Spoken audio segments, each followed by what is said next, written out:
నమస్కారం, నేను మీ జాహ్నవి. మరి మన నీటిల కిరణ్మయమ్మ అంతా ఉన్నారు, మాట్లాడేద్దాం. నమస్తే అమ్మ. నమస్కారం జాహ్నవి. అమ్మ, ఇప్పుడు కలియుగ మాయనో ఇంకేం మాయనో తెలీదు. మనుషులం కదా, రకరకాల సమస్యలు ఎప్పుడు ఉంటూనే ఉంటాయి. అందులో ఈ మధ్యకాలంలో అమ్మ అప్పుల బాధలు విపరీతంగా పెరిగిపోయినాయి. సంపాదన ఎంత పెరిగిపోయిందో అప్పులు అంతకన్నా ఎక్కువ పెరిగిపోయినాయి.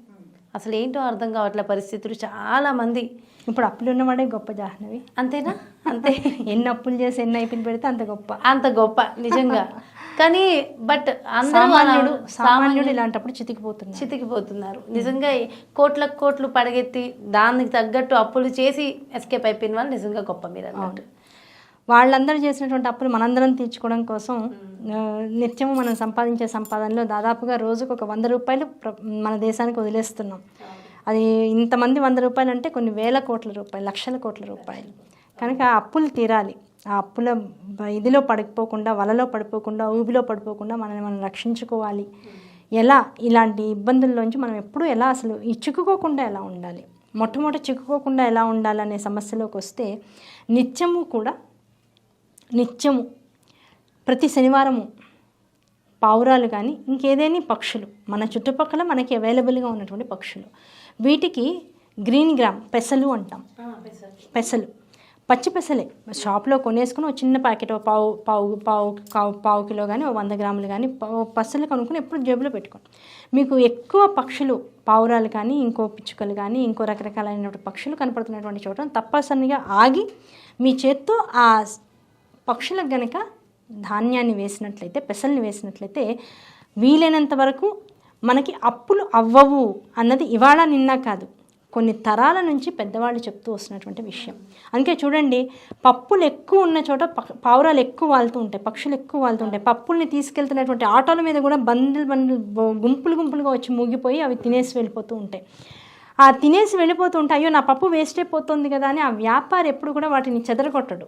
ఎందుకంటే వాడు పడేసేది ఎలాంటివి పడేస్తూ ఉంటాడు, వాడి దానిలో అన్ని చెరగంగా తుప్పులు కాస్త పురుగులు అలా వచ్చిన వాటిని బయట తన షాప్ ముందు వేసేసుకుంటూ ఉంటాడు. అవి వచ్చి తింటూ ఉండడం వల్ల నాకే మంచిదని వాడు భావిస్తూ ఉంటాడు. ముందు వ్యాపారం చేసేటువంటి వాళ్ళని చూస్తే మనకి సగం విషయాలు అర్థమవుతూ ఉంటాయి, వాళ్ళని జాగ్రత్తగా గమనిస్తూ ఉండాలి. కనుక ఆ పప్పులు ఎక్కువ వేస్తూ ఉండడం వల్ల వీళ్ళకి రుణ బాధలు లేకుండా ఉంటాయి. అప్పు పెట్టేవాళ్ళు తగ్గుతూ ఉంటారు, క్యాష్ ఇచ్చి అన్ని ఐటమ్స్ తీసుకెళ్లే వాళ్ళు ఎక్కువైపోతూ ఉంటారు. వాడికి ఉండేటువంటి ఇబ్బందులు, సరుకు సమయానికి అమ్ముడుపోవడం అనేటువంటి జరుగుతూ ఉంటుంది.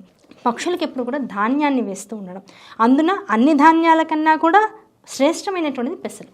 ఆ పెసలు ఎప్పటికప్పుడు పక్షులకు వేస్తూ ఉండడం ద్వారా అసలు అప్పులు అవ్వవు, అయినా తీరిపోతాయి. ఇది కూడా ఒక మంచి రెమెడీ. దాంతోపాటుగా ఇప్పుడు అయినాయి చాలా అప్పులు ఉన్నాయండి, కూరుకుపోయాం. అసలు ఈ అప్పుల్లోంచి మమ్మల్ని మేము ఎలా బయటకు తీసుకోవాలో మాకు అర్థం కావట్లేదు. భగవంతుడే తప్ప మమ్మల్ని ఎవరు రక్షించడానికి మాకు ఎవరు కనపడట్లేదు. అప్పు ఇచ్చేవాడు ఈ అప్పును తెచ్చడానికి ఇంకో డబ్బును పుట్టాలి, ఆ పుట్టించేవాడు శక్తి మాకు లేదు, ఇచ్చేవాడు ఎవడు లేడు. మరి ఎలా ఈ అప్పులోంచి మేము బయటకు వస్తాం? మాకు ఇప్పుడు శక్యం కాని విషయం ఇది అని అనుకున్నప్పుడు అన్యథా శరణం నాస్తి త్వమేవ శరణం మమ. అంతే, భగవంతుడికి 2 చేతులు ఎత్తి నమస్కారం చేసుకుని ఋషులు మనకి ఇచ్చినటువంటి స్తోత్రాలు 2 అద్భుతమైనటువంటి స్తోత్రాలు ఉన్నాయి. ఒకటి రుణహతృ గణపతి స్తోత్రం, అలాగే రుణహతృ నృసింహ స్తోత్రం. ఈ స్తోత్రాలు 2 కూడా మీరు ఈ గూగుల్ యాప్స్లో స్తోత్రనిధి యాప్ ఉంటుంది, ఆ యాప్స్లో డౌన్లోడ్ చేసుకుని మీరు నృసింహ స్తోత్రానిలోకి వెళ్ళినా అలాగే గణపతి స్తోత్రానిలోకి వెళ్ళినా 1, 2 స్తోత్రాలు కౌంట్లోనే మనకి రుణహతృ నృసింహ స్తోత్రము, రుణహతృ గణేష స్తోత్రము కనపడుతుంది. అలా కాకుండా రుణహతృ గణపతి స్తోత్రం అని గూగుల్లో మనం ప్రెస్ చేసినా సరే మొత్తం స్తోత్రం మనకు వస్తుంది. అలాగే రుణహతృ నృసింహ స్తోత్రం అన్నా కూడా మొత్తం స్తోత్రం అంతా కూడా గూగుల్ మాత మనకి తెలుగు పీడిఎఫ్లో ఇస్తుంది, హిందీలో ఇస్తుంది, ఇంగ్లీష్లో అన్ని రకాల ఫాంట్స్లోనూ ఉన్నది. ఈ స్తోత్రాన్ని తీసుకుని బుధవారం నుంచి మొదలెట్టాలి. ఎప్పుడు మొదలెట్టాలి ఈ స్తోత్రాన్ని చదవడం అంటే బుధవారం నుంచి తలస్నానం చేసి, ప్రతి బుధవారం నాడు డబ్బుపరమైనటువంటి ఇబ్బందులు రాకుండా ఆర్థికపరమైనటువంటి అభివృద్ధి జీవితంలో కావాలి అనుకునేవాడు ప్రతి బుధవారం నాడు తల మీద స్నానం చేయాలి. చక్కగా తలకాయని రుద్దుకుని ముందుగా నూనె రాసుకుని చక్కగా తలంటులాగా కనుక చేసినట్లయితే ఆర్థికపరమైనటువంటి ఇబ్బందులు ఏవి కూడా మనల్ని ఇబ్బంది పెట్టవు. ఒకవేళ ఆర్థికంగా ఆల్రెడీ మేము ఇబ్బందుల్లో ఉన్నాం, బుధవారం స్నానం చేయండి, ఆ ఇబ్బందుల్లోంచి బయటకు వచ్చేస్తారు. ఆ తల స్నానం చేసిన తర్వాత అప్పుడు ఈ స్తోత్రాలని మీరు ముందుగా మొదటి రోజు ఒక నిర్ధారణకి రండి. నేను ఇవాళ నుంచి ఈ స్తోత్రాన్ని 3 సార్లు చదువుతాను, లేదు నాకు ఆర్థిక ప్రాబ్లమ్స్ ఇబ్బందులు ఎక్కువ ఉన్నాయి 9 సార్లు చదువుతాను.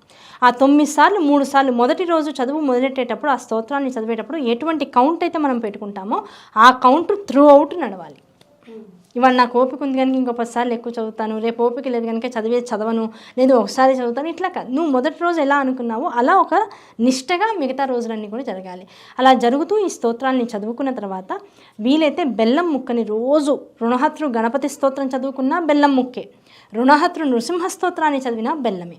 ఈ బెల్లాన్ని స్వామికి నైవేద్యం పెట్టి, లేదు 2 చదువుతాం, ఆ స్తోత్రానికి ఈ స్తోత్రానికి కాస్త పెద్ద ముక్క బెల్లం ముక్క పెట్టేసాడు. మరి దానికో బెల్లం ముక్క దీనికో బెల్లం ముక్క పెట్టకూడదు, 2 కలిపి కాస్త పెద్ద బెల్లం ముక్క పెట్టాడు.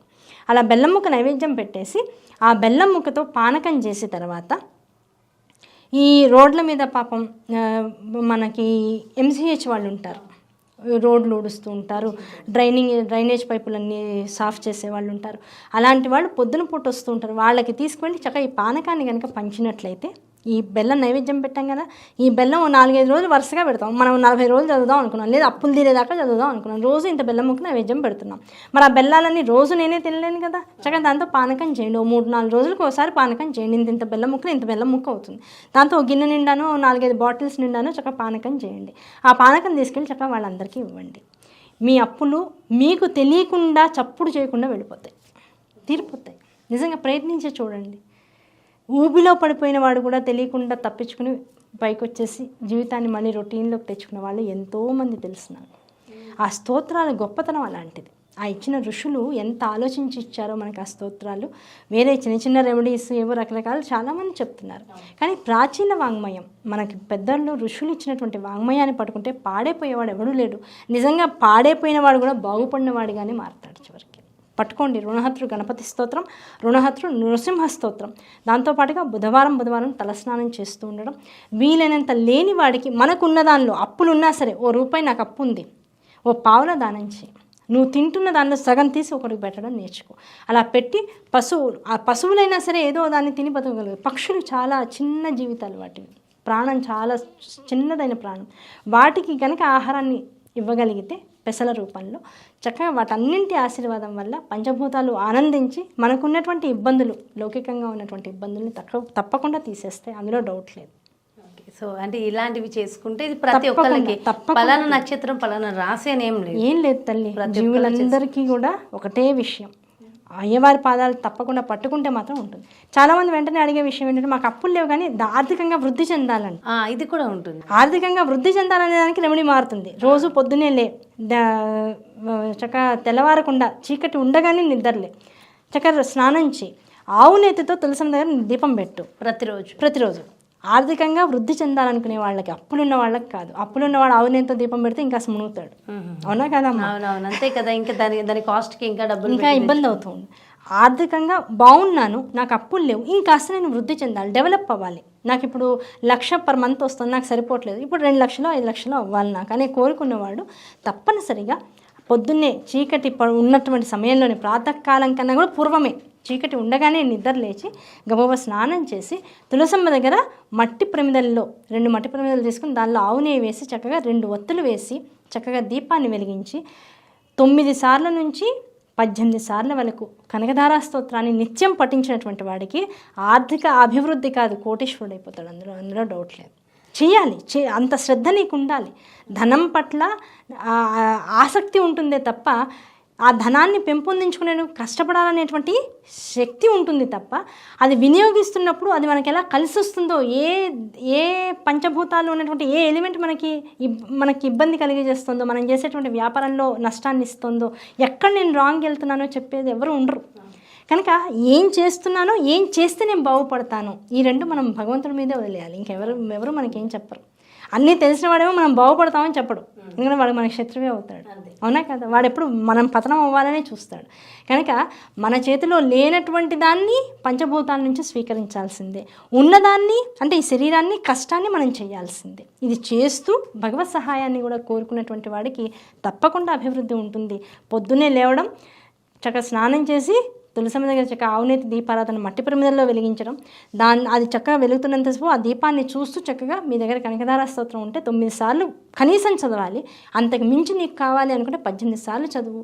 నిజంగా ఆర్థికంగా ఎంత డెవలప్ అవుతావో ఒక 1 year స్పాన్లో చూసుకో, నీ లైఫ్ డ్రాస్టికల్ చేంజెస్ సూపర్ అమ్మ. చాలా చాలా చాలా అంటే అటు అప్పులు తీరడానికే కాదు, ఆర్థికంగా ఎదగడానికి కూడా ఎంతో చక్కటి రెమెడీస్ అందించారమ్మ. Thank you so much. నమస్తే. చూసారు కదండి, అప్పులు ఊబిలో కూరుకుపోయాను అని చెప్పి పొరపాటును కూడా సూసైడ్స్ చేసుకోకండి. అది ఏమాత్రం మంచిది కాదు. సూసైడ్స్ చేసుకోవాల్సిన అవసరం లేదు. ఒక్క క్షణం ఆగండి, తర్వాత అంతా సెట్ అయిపోతుంది. మరో చక్కటి కార్యక్రమంతో మళ్ళీ మీ ముందుకు వచ్చేస్తాను. అలాగే మీకు ఎలాంటి సందేహాలు ఉన్నా డెఫినెట్గా కమెంట్స్ రూపంలో తెలియచేయండి. నమస్తే.